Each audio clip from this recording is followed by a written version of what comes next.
So glad that you read kind of the Cliff Notes version of what this is all about.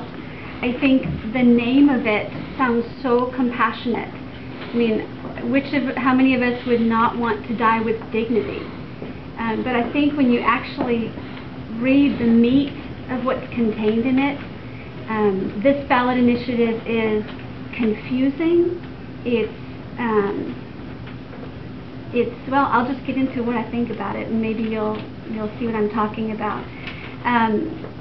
As a doctor, and I don't just take care of pediatric patients, I'm a family doctor. Family doctors take care of all ages. So I see lots of patients in the final years of life, or with HIV, or with cancer diagnoses. We get the whole gamish.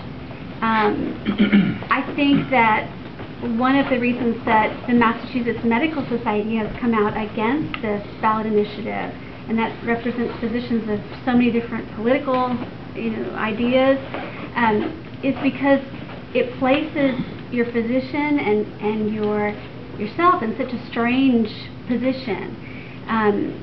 As a doctor, I've seen, and I've been in practice 14 years, I've seen many times when either I've tried to make my best guess at how long someone has to live, or the cancer doctors do, or the pulmonary doctors do, and they give a diagnosis, and we are thrilled when someone proves us wrong.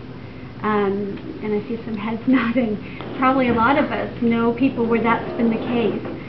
There's no way to predict the future. There's no way that any doctor can tell you, you have 6 months to live.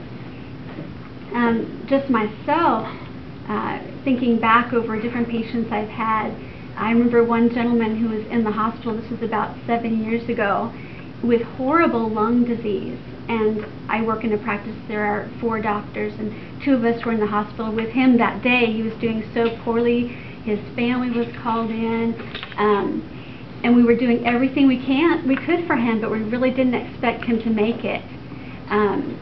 If this were in place, we would have been, he could have asked. This gentleman ended up surprising all of us. He went on to live 6 more years, had many more times with his family, and I just think that there's no way that anyone should make a decision based on someone's guesstimate. And that's what it is when they tell you how many weeks or months you have to live. It's their best guess. The wording, it kind of went through it fast because it's complex and wordy. You probably heard mentioned a consultation with a psychiatrist. That is not required in this initiative.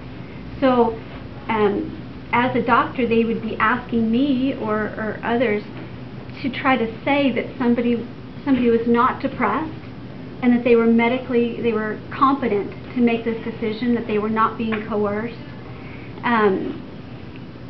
I think in this life or death situation, it shouldn't just be said that the doctors should mention psychiatric consultation. I think it should be required. If you're going to have a family member making a decision this significant, wouldn't you want to know for sure that they're really not depressed? I mean, depression is treatable these days. And I think it's pretty unusual in my experience for someone who's been given a terminal diagnosis, a guesstimate of how many months they might live, to not go through some depression.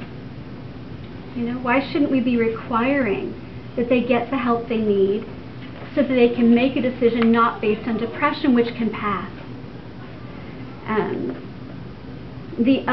Another reason I think that this ballot initiative is really flawed, you probably heard mentioned like some wording about hospice or palliative care.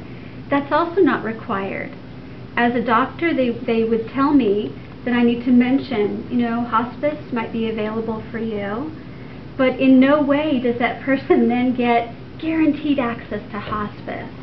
Maybe that's something that we all should be focusing on in Massachusetts, giving support as people go through their last days. bringing their families. I don't know, probably a lot of you have had people that you know of or family members that have utilized hospice, and what an incredible thing that could be. Why aren't we requiring that someone at least have a consultation with the hospice team so that they can make a decision, so that they know, these are my options. It's not just that I'm alone. As a family doctor, I care about my patients. That's why hopefully most doctors went into this. They say, those that think this is a great initiative, that it's giving the patient choice, it's giving them freedom and dignity in their last days. I think the way this initiative is worded, it's actually abandoning patients. I think we're not surrounding them and providing the help that they could use. I think we're just saying, want a prescription? It's not even their family doctor or their internist that they need to go to. They can go to anybody. It could be someone that doesn't know them at all. How am I doing on time? You've got about 4 more minutes. Oh, all right then. Family, that's another issue for me. Can you imagine if someone, your spouse, a child, a parent, someone close to you was diagnosed with a terminal illness? Even a child over 18 or over, could go to any physician and ask for a medicine that would kill them. And as a doctor, I'm just supposed to say, you could talk to your family if you wanted. There's nothing like, any kind of meeting with the family. If it's my spouse, he could go and get this prescription. I wouldn't even know it was in the house.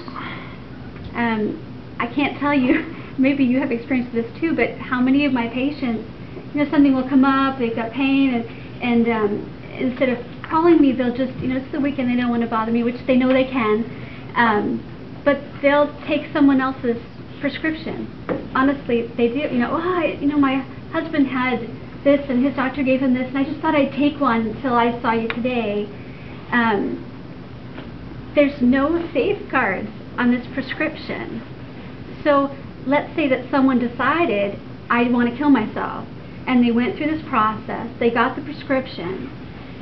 No one in their household would know, even unless they told them, that this was in the house. There's nothing there that would.